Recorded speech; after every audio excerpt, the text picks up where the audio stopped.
അസുഖം അറിഞ്ഞ് ചികിത്സിക്കുക, ആ ഒരു രീതിയാണ് ഡീലിൻ്റെ. കാരണം ഒരു കുട്ടിക്ക് എന്താണ് കുട്ടിയുടെ കുറവ്, അല്ലെങ്കിൽ ആ കുട്ടി ഏത് രീതിക്കാണ് ആ കുട്ടി പോകുന്നത്, അല്ലെങ്കിൽ ആ കുട്ടി എങ്ങനെയാണ് സ്പെഷ്യലായിട്ട് കെയർ ചെയ്യേണ്ടത്, ആ കാര്യങ്ങളൊക്കെ ഇൻഡിവിജ്വൽ കെയറിങ് വളരെ നല്ല രീതിയിൽ കൊടുക്കുന്ന ഒരു സ്ഥാപനമായിട്ടാണ് രക്ഷിതാവെന്നുള്ള നിലയ്ക്ക് എനിക്ക് അനുഭവപ്പെട്ടിട്ടുള്ളത്. അതിപ്പോൾ കുട്ടി ഒരു അമിതമായി ഫോൺ ഉപയോഗിക്കുന്ന കുട്ടിയാണോ, ഈവൻ മാതാപിതാക്കളോട് കൂടുതൽ ദേഷ്യപ്പെടുന്ന കുട്ടിയാണോ, അതുവരെ നോക്കുന്ന ഒരു സ്ഥാപനമായിട്ടാണ് ഞാൻ കണ്ടിട്ടുണ്ട്. കാരണം കുട്ടിക്ക് മാതാപിതാക്കളോട് ചിലപ്പോൾ കുറച്ച് ദേഷ്യപ്പെട്ട് സംസാരിക്കുന്ന ഒരു സ്വഭാവമുള്ള കുട്ടികളായിരിക്കും, കുട്ടികൾ പല വിധത്തിലായിരിക്കും. പക്ഷെ അതുപോലും കണ്ടുപിടിച്ച് അതിനെ കൂടി എന്താണ് അതിൻ്റെ ദൂഷ്യഫലങ്ങൾ, എന്താണ് അച്ഛൻ ആരാണ്, അമ്മ ആരാണ്, മാതാപിതാക്കൾ ആരാണ് എന്ന് പറഞ്ഞ് മനസ്സിലാക്കി കൊടുക്കുന്ന ഒരു സ്ഥാപനമായിട്ടാണ് ഞാൻ ഡീലിനെ കണ്ടിരിക്കുന്നത്. അത് എൻ്റെ അനുഭവത്തിലാണ്.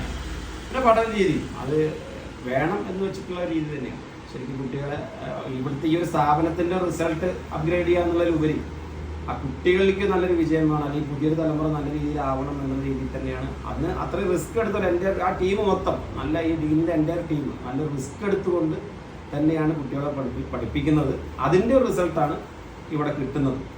എന്തായാലും ഈ ഒരു സ്ഥാപനം ഒരുപാട് വർഷങ്ങൾ, ഇപ്പോൾ എത്ര വർഷമായിട്ട്, 12 വർഷമായി ഈ സ്ഥാപനം. ഇതിൻ്റെ തുടക്കം മുതൽ ഇത് ഇൻവോൾവ് ചെയ്ത് ഇതിനകത്ത് ചേർന്ന് പ്രവർത്തിക്കുന്ന ഒരാളെന്ന നിലയ്ക്ക് ഇതിൻ്റെ തുടക്കം മുതലുള്ള കാര്യങ്ങൾ എനിക്ക് പറയാൻ കഴിയും. അതുകൊണ്ട് ഇനിയും ഒരുപാട് മുന്നോട്ട് ഈ സ്ഥാപനം ഇതുപോലെ 100% വിജയത്തോടെ, 100% വിജയത്തോടെ, ഉന്നത വിജയത്തോടെ, വെറും വിജയമല്ല ഉന്നത വിജയത്തോടെ ഈ സ്ഥാപനം മുന്നോട്ട് പോകട്ടെ എന്ന് ആത്മാർത്ഥമായിട്ട് മറ്റു രക്ഷിതാക്കളെ പോലെ തന്നെ ഞാൻ ആഗ്രഹിക്കുകയാണ്, ആശംസിക്കുന്നത്.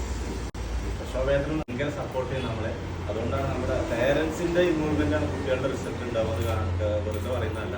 അതിൻ്റെ ഏറ്റവും വലിയ 2 ഉദാഹരണങ്ങളാണ് ഈ 2 കുട്ടികൾ. ഇതിൽ ഡീലിൽ ഒരു ചെറിയ പങ്ക് മാത്രമേ ഉള്ളൂ, ബാക്കിയൊക്കെ ആ പേരൻസ് കുട്ടികൾക്ക് കൊടുക്കുന്ന കുട്ടികളുടെ പഠനത്തിന്. പ്രക്ഷോഭേട്ടനെ സംബന്ധിച്ചിടത്തോളം ഡീലിൽ തുടങ്ങിയത് പ്രക്ഷോഭേട്ടൻ്റെ ഏട്ടൻ്റെ കുട്ടിയിലൂടെയാണ്. അന്ന് മുതൽ തുടങ്ങിയ ബന്ധമാണ്. ഏട്ടൻ്റെ സ്ഥാനത്ത് നിന്നിട്ട് ഡീലിൻ്റെ ഓരോ വിജയത്തിലും പിന്നിൽ പ്രവർത്തിക്കുന്ന ഒരാളായിട്ട് പ്രക്ഷോഭേട്ടൻ ഉണ്ടായിട്ടുണ്ട്. ഞങ്ങളുടെ ഓരോ പാരൻസ് ഓരോ ആൾക്കാർ പറഞ്ഞിട്ടാണ് ഇവിടെ ചേർത്തിയത്. ആ ചേർത്തി വന്നപ്പോൾ ഞങ്ങൾക്ക് അനുഭവത്തിൽ തന്നെ അത് ഉണ്ടായി. മാത്സ് നല്ല പേടിയുണ്ടായിരുന്നു. First of all thank you team deal, അതാണ് ആദ്യം പറയാനുള്ളത്. കാരണം റിസൾട്ട് വന്ന സമയത്ത് എനിക്ക് മനസ്സിൽ ഒരുപാട് ടീച്ചേഴ്സിന്റെ മുഖോടി, അതിൽ ഒരുപാട് ടീച്ചേഴ്സ് ഇവിടുത്തെ ടീച്ചേഴ്സായിരുന്നു.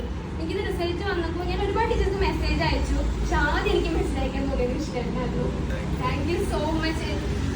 ഞങ്ങൾ എഫേർട്ട് എടുത്തിട്ടുണ്ട്, ഞങ്ങൾ നല്ല രീതിയിൽ ഞങ്ങൾ എഫേർട്ട് എടുത്തിട്ടുണ്ട്. പക്ഷെ ആ എഫേർട്ടിന് ഞങ്ങൾക്ക് നല്ല രീതിയിൽ കോച്ചിങ് ഞങ്ങൾക്ക് ഇവിടെ കിട്ടി. അതായിരുന്നു ഡീലിന്റെ ഒരു വിജയം എന്ന് പറയുന്നത്. അത് ഇനി മുന്നോട്ട് കൊണ്ടുപോകാൻ സാധിക്കട്ടെ എന്ന് ആത്മാർത്ഥമായി പ്രാർത്ഥിക്കുകയാണ്. Thank you so much. പുള്ളിയെ പ്ലസ് ചെയ്തതിൽ ഒരുപാട് സന്തോഷമുണ്ട്. റിസൾട്ട് കാരണം അന്നൊക്കെ ഭയങ്കര ടെൻഷൻ ഉണ്ടായിരുന്നു.